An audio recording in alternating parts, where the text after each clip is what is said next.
So the boy, me, built a machine. My first synth, I was 6. I made him, a grown man.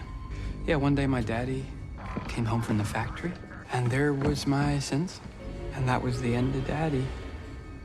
So at 6 years old, he has built his chaperone, who gets to be the figurehead, and that's the head of his security. We also figure out that Wendy apparently can control anything on the network, which includes Mr. Head of Security. So this whole thing is pretty much setting itself up. Wendy has been sending the alien creature to be her hound.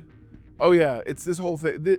It only goes in one direction. Like this whole thing goes downhill. That's why I said, normally when you have an episode like this that doesn't really resolve anything, not resolve anything, but like doesn't feel like there's a big like a big climax of any kind, that means the penultimate episode would have filled in that gap.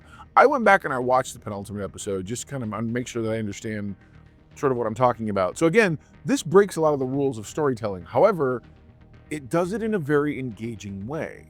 Not to mention the fact that clearly we're going into season 2 with a purpose. So this is what I kind of call the comic book ending. Why do I call it the comic book ending? Comic books perpetually live in what's called an Act 2.